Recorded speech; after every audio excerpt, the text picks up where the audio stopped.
Hello hello प्यारे प्यारे कैसे हो तुम सब? फाइनली क्या बैक। Yes yes yes. चलो, फाइनली आप सबका पहली बार आप लोगों का इस क्लास में बहुत बहुत बहुत स्वागत है। यस, हमारे class chapter method of inquiry in psychology का ये लास्ट पार्ट है। क्यों? क्योंकि अब हम चैप्टर ऑफ फिश खत्म हो चुका है। एंड अब हम सब इस क्या डिस्कस करेंगे, जो हमने इस चैप्टर की जितने टर्म्स थे, एनसीईआरटी क्वेश्चन, प्रैक्टिस है, एक बार उसको ऊपर ऊपर से हम लोग देख लें। ठीक है जी? देखिए आपके क्वेश्चंस बहुत सारे बने, आसान हैं। क्वेश्चन मैंने तुम्हें ऑलरेडी बताए थे कि क्या क्या बनने वाला है, लेकिन पहली पढ़ाई के बारे में तो पढ़ाई को थोड़ा साइड में रखते हैं। कैसे हो तुम सब? कैसे हो कैसे हो कैसे हो? मजे में हो? कैसे हो? क्या चल रहा है? एंड है, हाँ, आई अज्यूम अच्छा चल रहा होगा बिकॉज लाइव चैट चल नहीं रही। I am just assuming it's अच्छा चल रहा होगा, है ना? पीरियोडिक टेस्ट शुरू होने वाले हों, अगर नहीं हुए हो जाएंगे कुछ। ठीक है, मुझे वैसे अभी कुछ मेल्स तो आ नहीं रहे हैं फिलहाल फॉर द टाइम बिंग। क्या है मतलब, क्या कंसर्न्स हैं, क्या वो मतलब उसके बारे में मुझे कुछ आ रहा है कि आपको कुछ पीरियोडिक टेस्ट आया है।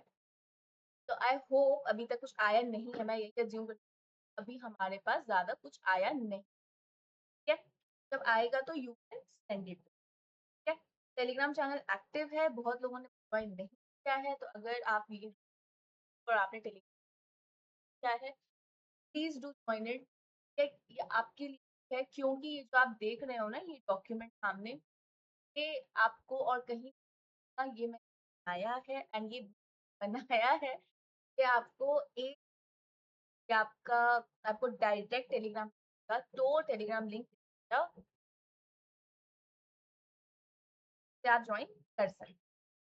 तो यस, आज की क्लास लंबी, बहुत लोगों को पता करना है, तो आज की क्लास बहुत ज़्यादा लंबी, क्योंकि आज हम बस इसको ओवरऑल डिस्कस करने वाले हैं। ठीक है, तो ओवरऑल डिस्कस करेंगे क्या है कैसे है सब कुछ। ऑलरेडी पूरा चैप्टर पढ़ चुके हैं, पूरा चैप्टर समझ चुके हैं, हमारे लिए इसमें नया नहीं होगा, तो हम बस एक बार इसको करेंगे कि क्या क्या चीज़ें। ठीक है, ये है आपका ग्लॉसरी टर्म। ग्लॉसरी जो ग्लॉसरी मतलब तो आपके की टर्म्स हैं, जैसे ऑब्जर्वेशन, केस स्टडी, जो नए नए शब्द तुमने अभी इस चैप्टर में, है ना, वो टर्म्स हैं इस चैप्टर में, plus NCERT questions, back exercise देखी अगर बुक खोली है तुमने आज तक, तो खोलते नहीं, पता है, उन्होंने नहीं। अभी बहुत लोग जो ये होंगे वो बहुत लेट के देख रहे होंगे, रिलैक्स आराम से देख रहे होंगे, है ना? आई नो, क्वेश्चन में क्वेश्चन में वो कैसे पढ़ रहे हो, आई नो। तो मत आउटस्मार्ट मत कर। हाँ, तो इस चैप्टर में यू आपको क्या क्या मिलेगा? एक मिलेगा आपको ग्लॉसरी टर्म, है जी, ठीक है, एक मिलेगा आपको ग्लॉसरी टर्म, और दूसरा मिलेगा आपको एनसीईआरटी क्वेश्चन। एनसीईआरटी क्वेश्चन जितने हैं सबका डिस्क्रिप्शन दिया हुआ है, तो अपन लोग वो पढ़ेंगे। ठीक है जी, ये है हमारे चैनल का लोगो, ये देखने बताने के लिए यस, ये हमारे ही माइंड शास्त्र। ऑल्सो आप लोग अगर मतलब आप लोग को अगर नहीं पता है कि हमारा चैनल क्या है वाईटी पे, तो यहाँ पे लिंक, आप लोग यहाँ से भी तो ज्वाइन कर सकते हैं। ठीक है, इस पे क्लिक करोगे तो टेबल लिंक है, ठीक है, वैसे क्लिक करोगे ना तो यहाँ पर आपको ऑप्शन में आ जाएगा। तो ऐसे आप करोगे ना तो इस तरीके से आपको देख रहे हो नीचे आ रहा है, तो किसी पे भी आप क्लिक करोगे तो आप डायरेक्टली पेज पे चलोगे। ठीक है, नाउ सबसे पहला, बिना किसी विलंब के आज की इस क्लास की आगाज का आगाज करते हैं ना, और इस चैप्टर को ऑफिशियली आज हम खत्म करते हैं, जिससे कल से अपन लोग ह्यूमन डेवलपमेंट पढ़ेंगे। आप लोग के लिए बहुत सिंपल चैप्टर है, बहुत इजी चैप्टर है, and you will enjoy it a lot.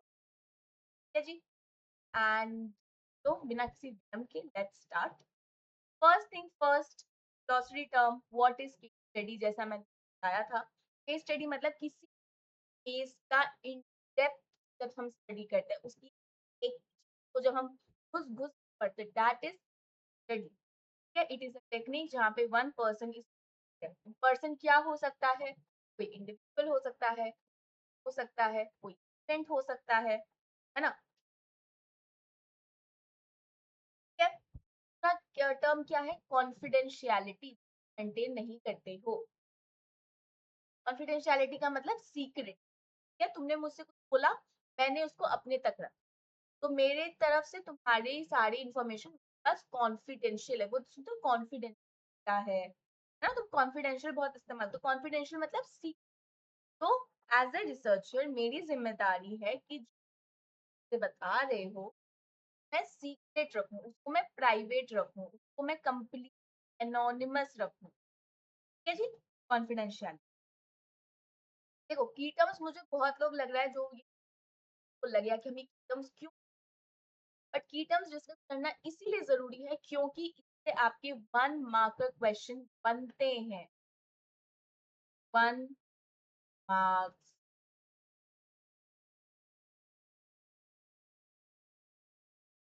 तो हैंडराइटिंग तो माशाल्लाह बनी है माउस से, बट थोड़ा सा इग्नोर करना। ठीक है? वन मार्क क्वेश्चन से बनता है इसलिए इम्पोर्टेंट है। अगर आपको नहीं पता होगा तो आप नहीं कर पाओगे। As simple as that. कोई शुगर कोटिंग इसलिए ग्लॉसरी टर्म से आपको पढ़ना बहुत जरूरी है। ठीक है जी? केस स्टडी पढ़ लिया, कॉन्फिडेंशियलिटी पढ़ लिया। नाउ कंट्रोल ग्रुप कहाँ पढ़ा था हमने? कंट्रोल ग्रुप एक्सपेरिमेंट मेथड, है ना? कंट्रोल ग्रुप क्या होता है? एक कंपैरिजन ग्रुप होता है जिनको कोई स्पेशल ट्रीटमेंट नहीं मिलता है, जो एक्सपेरिमेंटल ग्रुप है, जो उस एक बच्चे को जो चॉकलेट मिलती है, तो इस बच्चे को चॉकलेट नहीं मिलती, वो ये एक बच्चा है, चॉकलेट नहीं मिलती। That chocolate is what? Special treatment. हम यूज करते हैं कंपैरिजन की विद एक्सपेरिमेंटल। चौथा था हमारा कोरिलेशन, के साथ तुम बहुत ज्यादा रिलेट करोगे। कोरिलेशन मतलब दो वेरिएबल के बीच हमें ये देखना है कि बीच का रिश्ता क्या है, कैसा रिश्ता है, कितना लंबा रिश्ता है, उनका रिश्ता कौन से दिशा में जाएगा। देखिए मजबूत क्या है, वो पॉजिटिव है नेगेटिव है ना? पॉजिटिव है नेगेटिव तो क्या होगा, लेकिन कितना स्ट्रॉन्ग है या कितना वीक है वो उसकी स्ट्रेंथ हो। है? तो research with the goal of describing the strength of a relationship for more events और कैरेक्टरिस्टिक। दिशा क्या है और कितनी मजबूत है दोनों वेरिएबल। पहली बात तो ये रिश्ता क्या कहलाता है, उन दोनों दोनों वेरिएबल के बीच में क्या रिश्ता कहलाता है, और साथ में ये की मजबूती कितनी, स्ट्रेंथ कितना स्ट्रॉन्ग है या वीक है, और उसकी दिशा क्या है, पॉजिटिव है नेगेटिव, और जो दिशा तुम सोच। Next part is data. Data क्या मैंने बताया था? डेटा मतलब इंफॉर्मेशन ध्यान से कलेक्ट करते हो। अभी जो ये इलेक्शन चल रहे हैं, येलो जो हम लेवल ऑफिसर घर घर जाके इंफॉर्मेशन कलेक्ट कर रहे हैं, that is it for election purpose. Data मतलब इंफॉर्मेशन। इंफॉर्मेशन क्या एक ही तरीके से हम कलेक्ट कर सकते हैं? नहीं। इंफॉर्मेशन तो क्वालिटेटिव क्वांटिटेटिव तरीके से कलेक्ट कर सकते हो, लेकिन क्वालिटेटिव या क्वांटिटेटिव कोई भी मेथड। क्वालिटेटिव इंफॉर्मेशन क्या होती है? जैसे किसी का डिस्क्रिप्शन। लेकिन क्वांटिटेटिव क्या हो सकती है? ना नंबर, अगर सर्वे लिया तो उसमें नंबरिंग करना है ना, तो वो क्वांटिटेटिवली होगा। क्वांटिटेटिव में कितना हाइट है, कितना वेट है, क्या है ना, ये सब के बारे में जो पल्स रेट, क्वांटिटेटिव क्या हुआ ना। हाँ, और क्वालिटेटिव क्या होता है? किसका डिस्ट्रिक्ट, कहाँ रहते हो, घर कहाँ है ना, और घर में कौन कौन है, घर के का माहौल क्या है ना, ये सब चीजें बारे में कोई भी मेंटल प्रोसेस या बिहेवियर बारे में गैदर्ड फ्रॉम जी, दैट इज डेटा। बात क्या है? डीब्रीफ क्या होता है? मतलब कोई भी चीज के बारे में छोटी सी इंफॉर्मेशन पहले से ही करना। करते हैं ना कि ऐसे-ऐसे करना है, ऐसे-ऐसे होगा, दैट इज़ क्या होता है, पार्टिसिपेंट बता दिया जाता है एक्चुअली हमने पूरे एक्सपेरिमेंट में क्या किया, क्यों किया, कैसे किया। ये क्यों किया, कैसे किया आफ्टर सक्सेसफुल कंप्लीशन करना होता है क्योंकि हम एज अ रिसर्चर हमारा कर्तव्य बनता है कि हम किसी पार्टिसिपेंट हमारे लिए बहुत ज्यादा मान है कि उन्हीं से हमें डेटा मिल रहा है ना? तो उनको हम धोखे में नहीं करते हैं। हम हर चीज हर एक the procedure for informing a participant of the actual intent of our experiment after its तो ऐसा किया गया था एंड स्पेशली तब किया जाता है जब पार्टिसिपेंट को मिस किया जाए मतलब कि धोखा देते हैं धोखा एज इन वो वाला धोखा नहीं जो तुम समझ रहे हो धोखा मतलब मान लो मैंने अटेंशन का एक्सपेरिमेंट है मैं तुम्हारा अटेंशन चेक करना चाहती हूँ बट मैं तुम्हें बोलूंगी अरे नहीं है ना अटेंशन का चेक ये ना किसी ये हम लर्निंग का एक्सपेरिमेंट है मैंने तुम्हें धोखा दे दिया ना अटेंशन का बोल के लर्निंग चेक करने लग गई फिर मैं तुम्हें अटेंशन का बोलूंगी तो कॉन्शियस हो जाओ तुम्हारा नेचुरल बिहेवियर नहीं है वही तो मुझे रिकॉर्ड करना है कॉन्शियस हो जाओगे तो जब तुम कॉन्शियस हो जाओगे तो तुम एक्चुअल या असली पाओगे इसलिए में अंधेरे में रखना पड़ा जैसे ही मेरा गोल फुलफिल हो गया सच्चाई बता दी कि मुझे तुम्हें ऐसा क्यों करना पड़ा है कि नहीं करना पड़ता है उसके बाद आता है डिपेंडेंट वेरिएबल कहाँ पड़ा था एक्सपेरिमेंट डिपेंडेंट वेरिएबल क्या होता है जिस पे हम इंडिपेंडेंट वेरिएबल का इफेक्ट देखते हैं वो तो डिपेंडेंट वेरिएबल बोलते हैं है ना तो हम मेजर करते हैं एक्सपेरिमेंट में और क्यों चेंज होता है ये चेंज डिपेंडेंट वेरिएबल में चेंज कब होती है जब हम इंडिपेंडेंट वेरिएबल में manipulate dependent variable is also called the effect of experiment and dependent is effect independent is cause मतलब independent की वजह से dependent पे change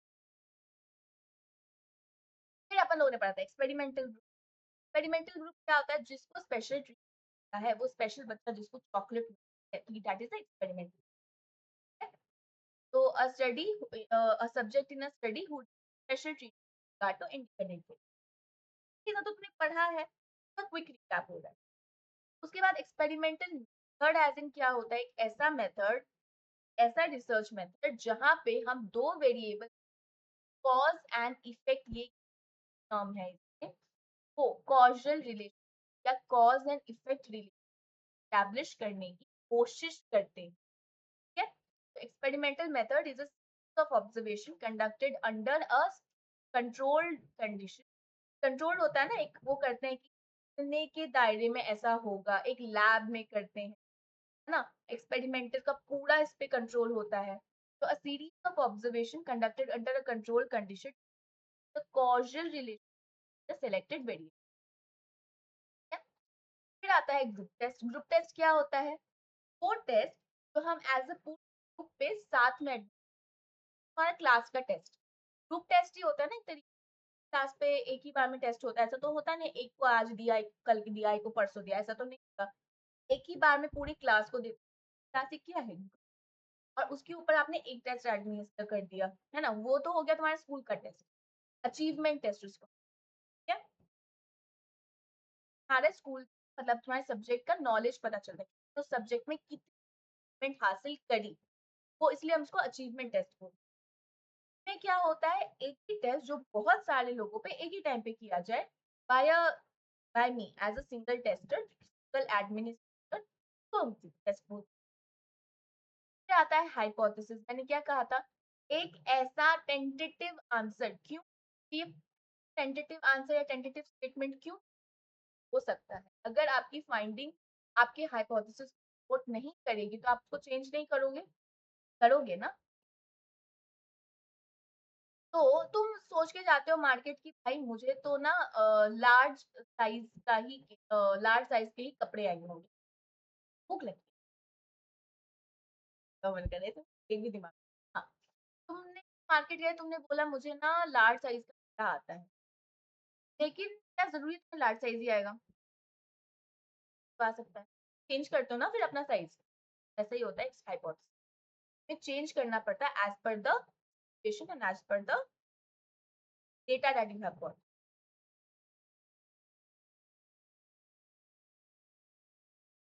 Yeah. Tentative statement of the relationship as the answer to tentative answer. Change.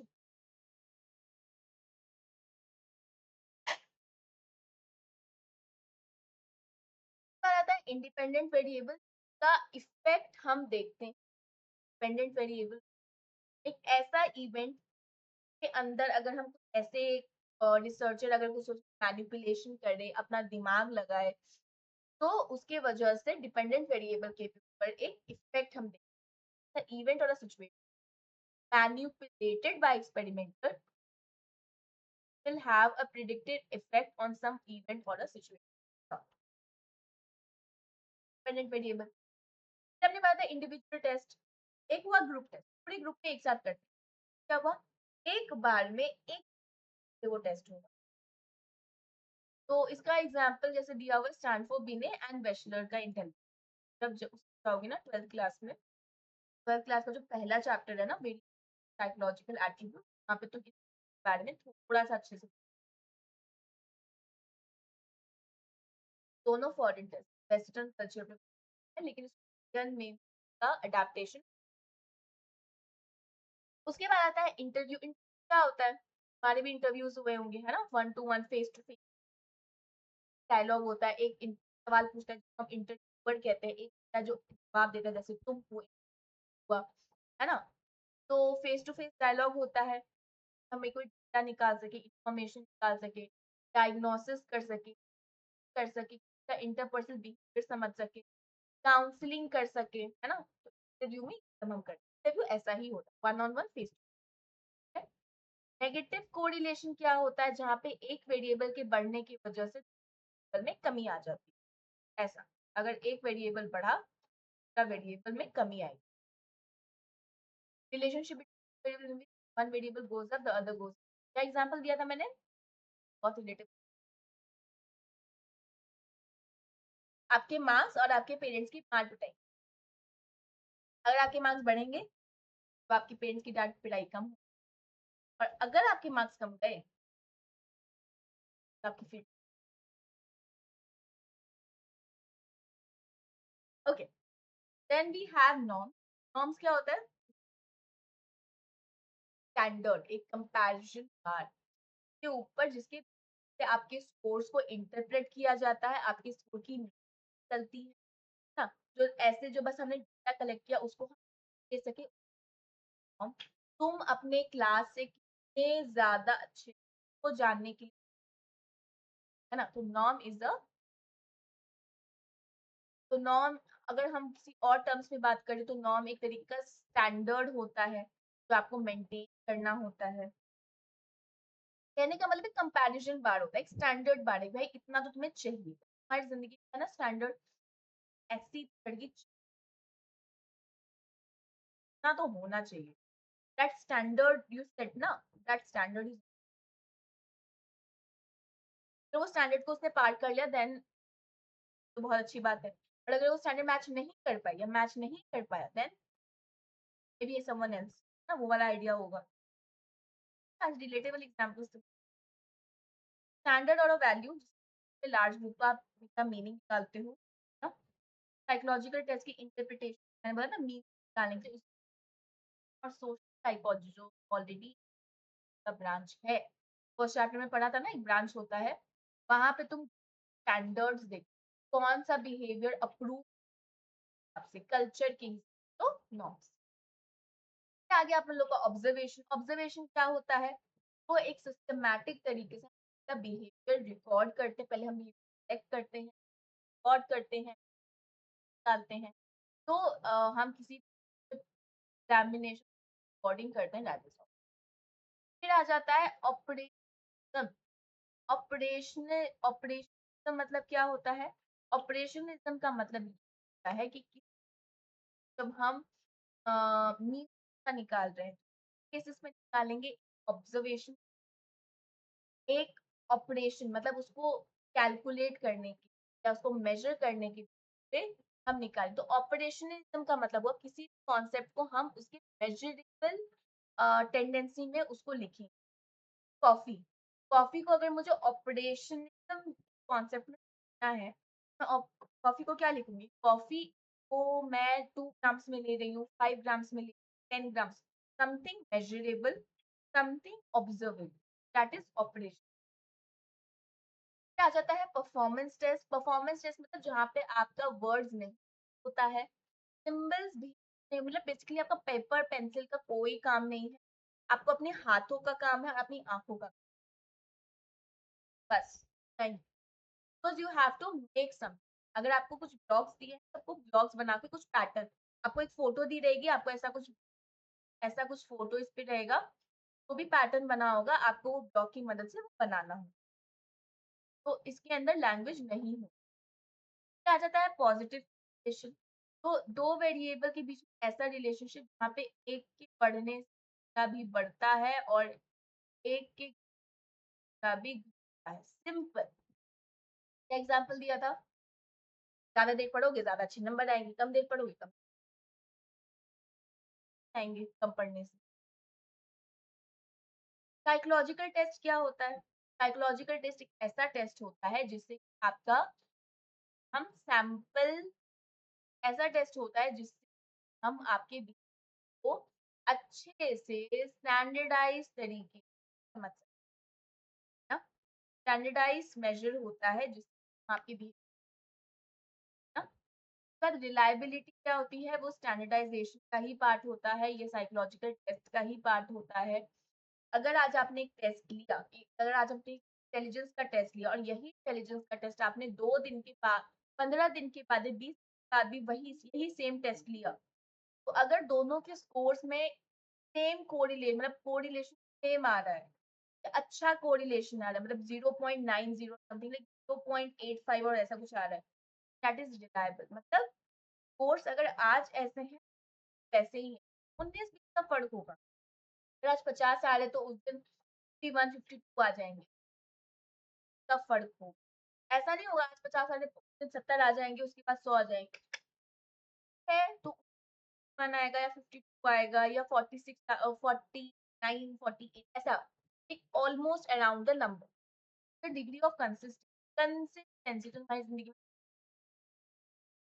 Consistency ना, consistency बिल्कुल आज ऐसा है तो 15 दिन के बाद भी वैसा ही है, 20 दिन के बाद भी वैसा ही है, 1 महीने के बाद भी वैसा, कोई चेंज नहीं है। तो it's a reliable technique the measures repeated upon repeated and under the condition.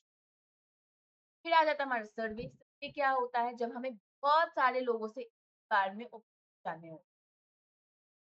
एक मूवी आ गई, कोई नई मूवी आ गई, जैसे धमाल 4 आ गई। धमाल 4 का मुझे बहुत सारे लोगों से रिव्यू करना है। क्या है? क्या करूँगी? सर्च, ठीक है? इंटरव्यू के माध्यम से भी हम कर सकते हैं, क्वेश्चनर की मदद से भी कर सकते हैं, जिससे कि मैं एक बहुत बड़े पॉपुलेशन से डेटा ऑब्टेन कर सकती हूँ। इसके बारे में आपकी राय, आपके विचार, आपके ख़यालात इन मेजर फिर आ जाती है वैलिडिटी। वैलिडिटी मतलब जो टेस्ट दे रहे हो, क्या वो वही टेस्ट वही चीज़ मेजर कर रहा है कि नहीं? तुम टेस्ट दे रहे हो इकोनॉमिक्स का और तुम 4 सवाल मैथ्स के, क्या टेस्ट वैलिड है? इकोनॉमिक्स का टेस्ट है लेकिन सवाल पूरे मैथ्स के हैं, क्या वो इकोनॉमिक्स टेस्ट है? नहीं। अगर इकोनॉमिक्स का टेस्ट है तो वो इकोनॉमिक्स के सवाल पूछेगा, तभी वो टेस्ट मेजर वैलिड कहलाएगा। वैलिड मतलब वैलिड यार, सही है। इकोनॉमिक्स के नाम पे अगर तुम मैथ्स पूछो, क्या वो वैलिड है? वही वाली बात है। तुमको धमाल 4 के नाम पे मैं तुम्हें कोई और मूवी दिखा दूँ, क्या वो वैलिड है? नहीं ना, वही वाली बात। Ability of a test to measure what it is designed to measure. अगर मेरा टेस्ट इंटेलिजेंस का है और मैं तुम्हें इंटेलिजेंस का ही मेजर कर रही हूँ, इंटेलिजेंस ही वो टेस्ट वैलिड है? हाँ या ना? है ना? हाँ।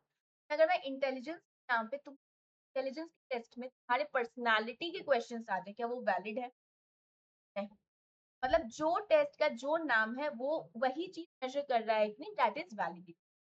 And lastly we have variable. Variable मतलब कोई भी ऐसा स्टिमुलस, कोई भी ऐसा कंडीशन, कोई भी ऐसा इवेंट या कुछ ऐसा बिहेवियर तो आप मेज़र कर सकते हो, वेरी कर सकता है। जैसे पेन, पेन एक ऑब्जेक्ट है, पेन क्या वेरिएबल है? नहीं।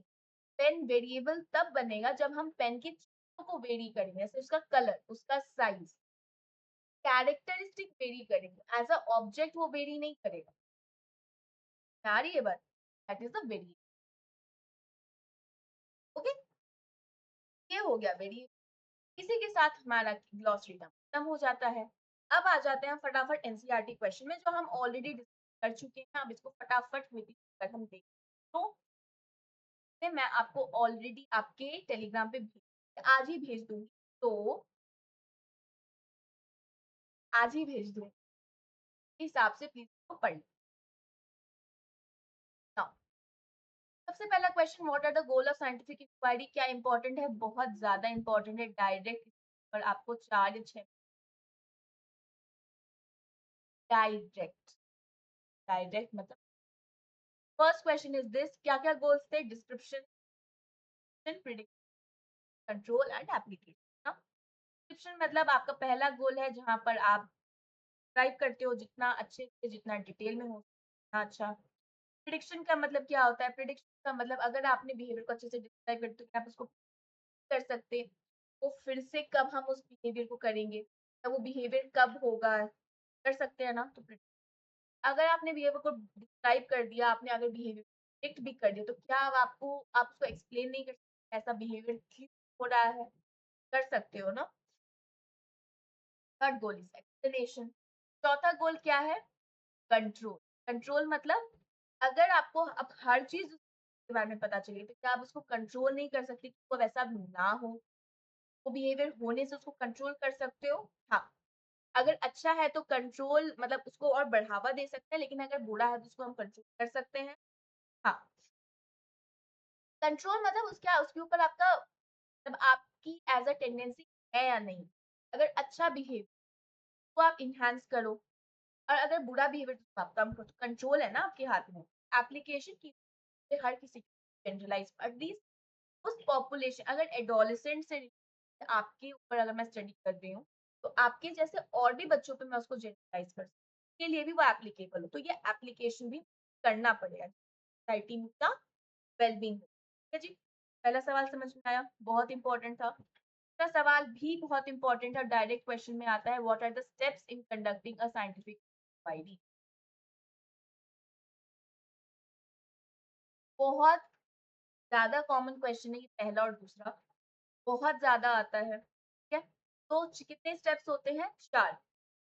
क्या क्या? कंसेप्चुअलाइजेशन ऑफ प्रॉब्लम, पहले आप प्रॉब्लम को आपने डिस्क्राइब किया, पहले प्रॉब्लम को आपने बताया कि प्रॉब्लम है क्या, आपने उसके रिलेटेड टॉपिक ढूंढ लिया, है ना, उसका फोकस देख लिया, उसका हाइपोथेसिस क्रिएट कर लिया, आपने उसका ये देख लिया कि क्या क्या उसमें पढ़ना है, फिर आपने उसका हाइपोथेसिस डेवलप कर लिया, उसका आंसर बना लिया। एक बार आपके पास ये सब आ गया, फिर आप क्या करोगे? डेटा कलेक्शन सबसे इंपॉर्टेंट है, क्योंकि डेटा आपके पास एक्सटेंसिव अमाउंट का आएगा, इतना बड़ा डेटा आएगा, और आपको इतना बड़ा डेटा कलेक्ट करना आना चाहिए। तो कि आप कौन सा मेथड इस्तेमाल कर रहे हो, उस मेथड में आप कौन सा चीज इस्तेमाल कर रहे हो, है ना, सारी चीजें। आपको बहुत सारे एथिक्स का ध्यान रखना पड़ता है। उसके बाद आ जाता है थर्ड स्टेप, कंक्लूजन। आपने डेटा तो निकाले, अब उसका मतलब ड्रॉ करो। जैसे ही आपने कंक्लूजन ड्रॉ किया, आपको ये पता चल जाएगा क्या आपका डेटा आपकी हाइपोथेसिस कर रहा है या नहीं। सिंपल, कर रहा है बहुत अच्छी बात, लेकिन अगर नहीं कर रहा है तो नया आपको डेटा करना पड़ेगा। तो इसीलिए सर्च इज कंसिडर्ड, एक बार ध्यान रखना, search is considered to be continuous process. ऐसे भी क्वेश्चन आ सकता है, मतलब ऐसे भी क्वेश्चन आ सकता है मेरे।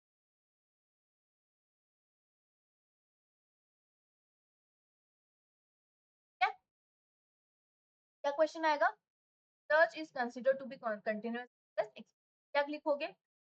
फर्स्ट है, कुछ भी क्वेश्चन आ सकता है, ये भी एक क्वेश्चन का variety. Now third question, psychological data का नेचर। तो साइकोलॉजिकल डेटा कितने तरीके के होते हैं? साइकोलॉजिकल डेटा के कैरेक्टर बता दोगे, है ना। साइकोलॉजिकल डेटा का इंफॉर्मेशन कहाँ से आता है? तो वो इसका इंफॉर्मेशन रिलेटेड होता है आपके बिहेवियर, एक्सपीरियंस, आपके थॉट्स, एवरीथिंग। कैरेक्टरिस्टिक क्या होते हैं, बहुत ज़्यादा ज़रूरी है हमें हमारे हाइपोथेसिस को वेरीफाई, हमारे आइडियाज़ को वेरीफाई या रिजेक्ट करने में हेल्प करता है, हमें एम्पिरिकल डेटा बनाने में हेल्प करता है ना? डेटा कलेक्शन में ज़रूरी है, इंडिपेंडेंट नहीं है, कॉन्टेक्स्ट के अंदर हमें देखना पड़ता है, मीनिंग हम इसी से निकाल सकते हैं। टाइप क्या है? डेमोग्राफिक, कल, साइकोलॉजिकल एंड लॉजिकल सब कुछ है। ठीक है जी? यहाँ तक समझ में आया? के ऊपर क्वेश्चन 2 या 3 मार्क का एक्सपेक्ट कर सकते हैं। ठीक है जी? अब ये थोड़ा इम्पोर्टेंट है। एक्सपेरिमेंटल कंट्रोल ग्रुप कैसे कि एक्सपेरिमेंटल मेथड पे है। एक्सपेरिमेंटल ग्रुप कंट्रोल ग्रुप कैसे एक एग्जांपल से एक्सपेरिमेंट क्या होता है पहले तुमने ये बता दिया। फिर तुमने दोनों ग्रुप को डिफरेंट कर दिया तो ये टाइप ये है का डिफरेंस। प्लीज इसको अच्छे से आप पढ़ लेना क्यों पर तुम्हारा डायरेक्ट क्वेश्चन आ सकता है डिफरेंट और पता एग्जाम्पल तो ये एग्जाम्पल एक म्यूजिक का दिया है कि क्या म्यूजिक पढ़ाई या नहीं। तो इसकी पता कि क्लासिकल म्यूजिक क्या लोग बच्चे अच्छे को याद कर सकते हैं।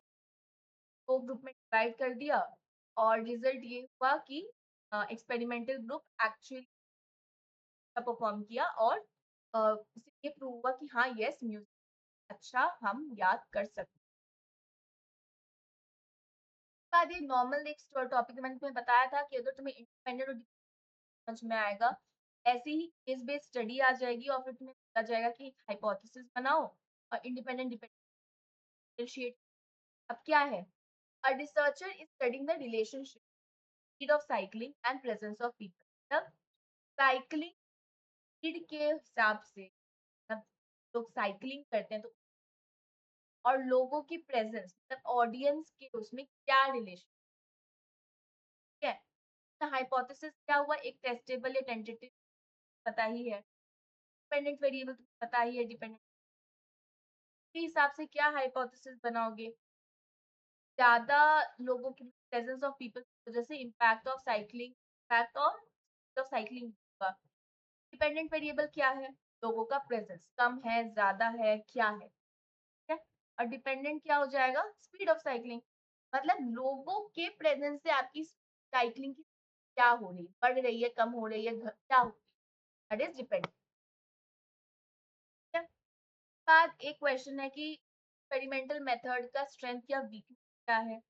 तो स्ट्रेंथ तो ये है कि कॉज एंड इफेक्ट बता देता है हमें या वेरिएबल्स के ऊपर हमारे कंट्रोल होते हैं हम उस हिसाब से चीज़ों को मैनिपुलेट भी करते हैं बहुत चीज़ों को अपने हाथों में कर सकते हैं तो आप वेरीफाई भी कर सकते हैं और उसको बाद में भी कोई रेप कर सकता है ऑब्जेक्टिव होता है नेचर का तो नाम ही नहीं और बहुत ज़्यादा साइंटिफिक क्या है कि हाईली कंट्रोल लैब चाहिए जनरलाइज नहीं कर सकते हमेशा फिजिबल नहीं कि हर किसी को एक्सपेरिमेंट पढ़ोगे हर वेरिएबल को तुम कंट्रोल करोगे तो ये टाइम कंज्यूम है सारे चीजों को कंट्रोल करना डिफिकल्ट है तो ये है तुम्हारा हाँ ये भी इम्पोर्टेंट अब क्वेश्चन कैसे बनता है मैं बताऊँ explain experimental method and discuss its strength and weak ना explain the experimental method and discuss its strength and weaknesses 4 या 6 मार्क का question आ जाएगा ठीक है शादी एक केस है और ऐसे ही टॉपिक तुम एक्सपेक्ट भी कर सकते हो अपने एग्जाम में कि मैम एक आध क्वेश्चन तो doctor Krishnan is going to observe and record child play behaviour at nurse simple मैंने ऑलरेडी बता दिया going to observe and record child play behaviour क्या मेथड यूज करोगे observation which method is involved in the process and discuss it deeply पर बताया था ना NCERT के सारे क्वेश्चंस इंपॉर्टेंट हैं क्योंकि वो डायरेक्ट बुक्स बने हुए हैं आने के चांसेस बहुत ज्यादा होते हैं एक्सपेरिमेंट बता दिया, ऑब्जर्वेशन बता दिया। ऑब्जर्वेशन की yes you will that observation method क्या होता है, ऑब्जर्वेशन मेथड में क्या प्रोसेस होगा और उसके मेरिट और डीमेरिट क्या होते हैं, पढ़ोगे इसको। आ रही है बात? साथ सर्वे, सर्वे के लिए कोई ऐसे 2 एग्ज़ाम्पल जहाँ पे सर्वे तुम इस्तेमाल करो। सर्वे के लिमिटेशंस क्या है? इंटरव्यू और क्वेश्चनर में क्या डिफरेंस है? आ सकता है, चेक कर सकते हो। बहुत बड़ा है, आई नो बट इम्पोर्टेंट है। इंटरव्यू क्या होता है? वन ऑन वन होता है। क्वेश्चनर क्या होता है? बहुत सिंपल, ज़्यादा लोगों से करवा सकते हैं। इंटरव्यू का ग्रुप होता है, क्वेश्चनर भी आप ऐसे ही करवा सकते हो। इंटरव्यू अनस्ट्रक्चर्ड होता है, क्वेश्चनर ओपन एंडेड होता है। इंटरव्यू में आप इन डेप्थ इन्फॉर्मेशन, क्वेश्चनर में आप बहुत डेमोग्राफिक बैकग्राउंड हर चीज़ कवर करते हो, तो इतना थोड़ा ज़्यादा हो जाता है। इंटरव्यू आप पढ़े लिखे, बिना पढ़े लिखे किसी के साथ भी कर सकते हो, क्वेश्चनर कि आपको पढ़ा लिखा होना बहुत ज़रूरी है। उसके बाद इंटरव्यू में आपके पास क्वेश्चन फ्लेक्सिबल होते हैं, आपके पास प्लान होते भी हैं, नहीं, बट क्वेश्चनर तो आपको predetermined sets of question. Interview subjective होता है, मतलब सब्जेक्टिव ये भी हो सकता है, ज़्यादा ऑब्जेक्टिव मैनर में।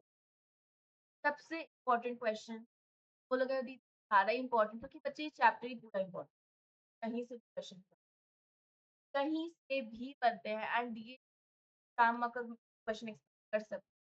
स्टैंडर्डाइज्ड टेस्ट के कैरेक्टरिस्टिक्स क्या होता है? ऑब्जेक्टिविटी, लायबिलिटी, वैलिडिटी, नॉर्म्स, मतलब 4 मार्क्स, मार्क का हर। पहली बात, स्टैंडर्डाइज्ड साइकोलॉजिकल टेस्ट होता क्या है और उसके कैरेक्टरिस्टिक्स क्या होते हैं, सब कुछ।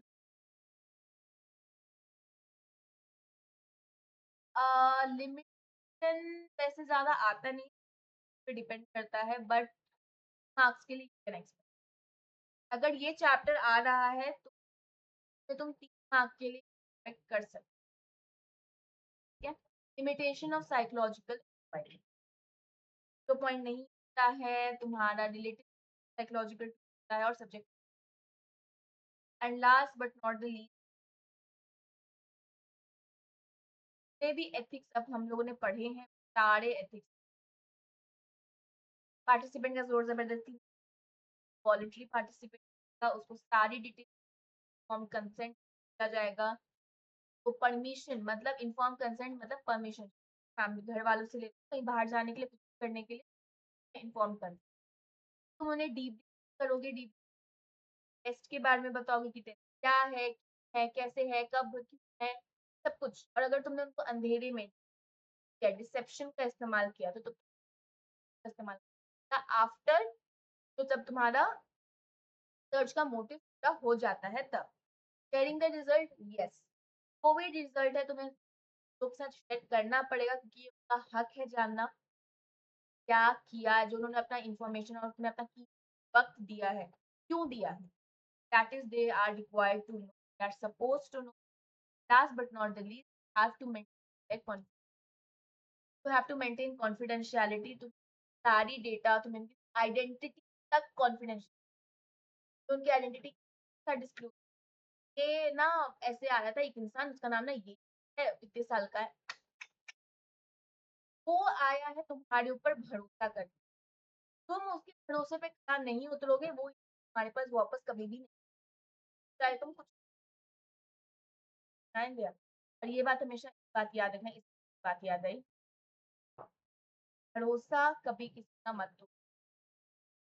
भरोसा तोड़ने में पल काफी है, भरोसा बनाने की तो ट्रस्ट किसी का मत।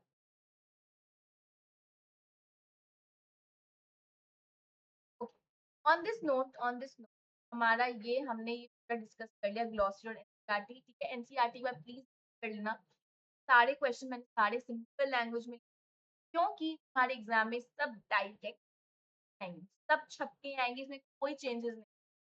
यहाँ पे डॉक्टर कृष्णन है ना, डॉक्टर प्रेमलता हो जाए, कुछ भी हो सकता है, बट क्वेश्चन वाइज सबके आ जाएगा। एक्सपेरिमेंट का भी ऐसे ही बन के आ जाएगा।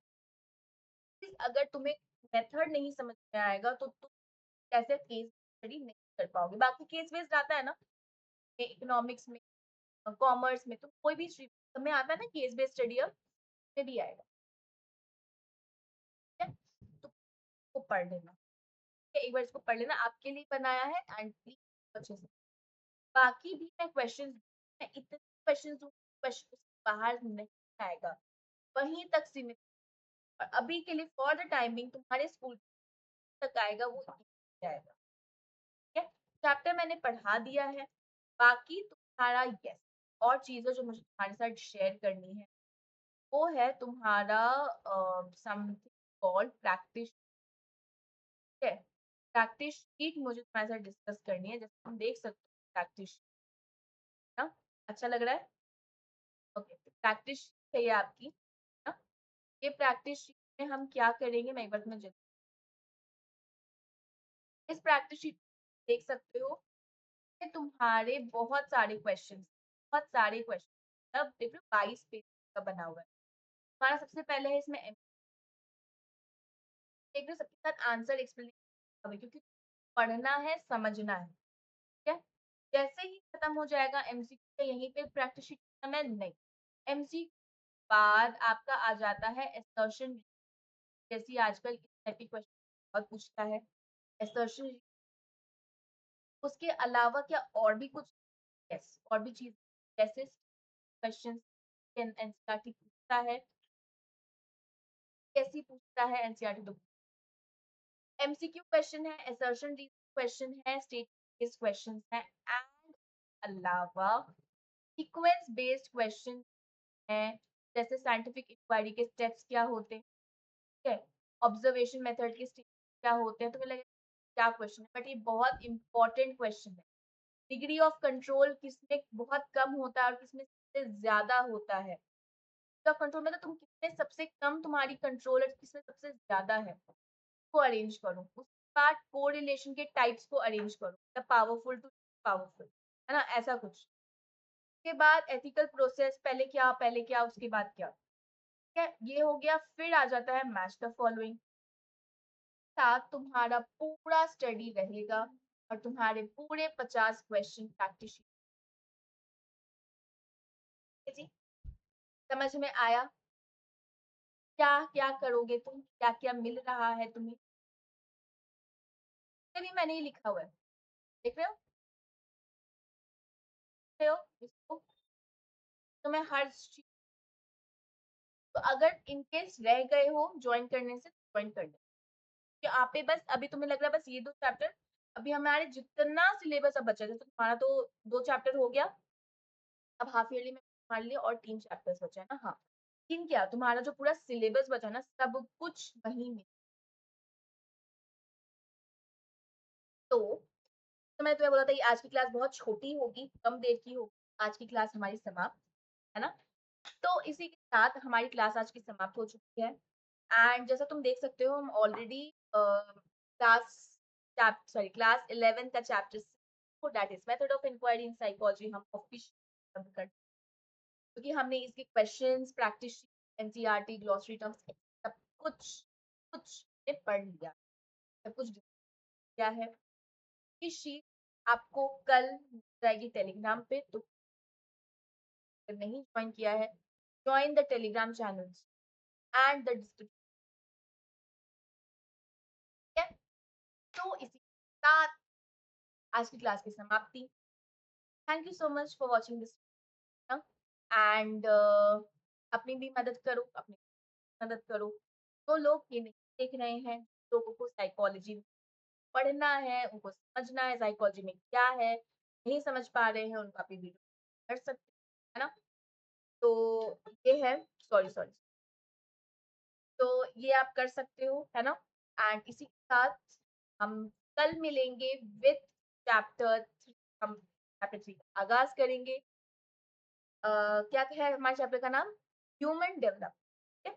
ह्यूमन डेवलपमेंट में भी लगभग 7-8 लेक्चर होंगे, है तो छोटा ही चैप्टर, बट उसमें भी हम लाइक अप्रोक्स इतना तो हो जाए, अप्रोक्स इतना हो जाए, बिकॉज वो भी काफी थोड़ा लंबा चैप्टर, उसमें सारे स्टेजेस के बारे में हम पढ़ेंगे। तो चलो जो चैप्टर का चैप्टर में देखेंगे, कल देखेंगे। अभी के लिए we are done, we have officially completed chapter 2। Applause for you, applause for me also, है ना? हमारे लिए भी तालियां, मेरे लिए भी तालियां। ये अच्छे से सुना मैंने अच्छे। तो yes, with this we are at the and.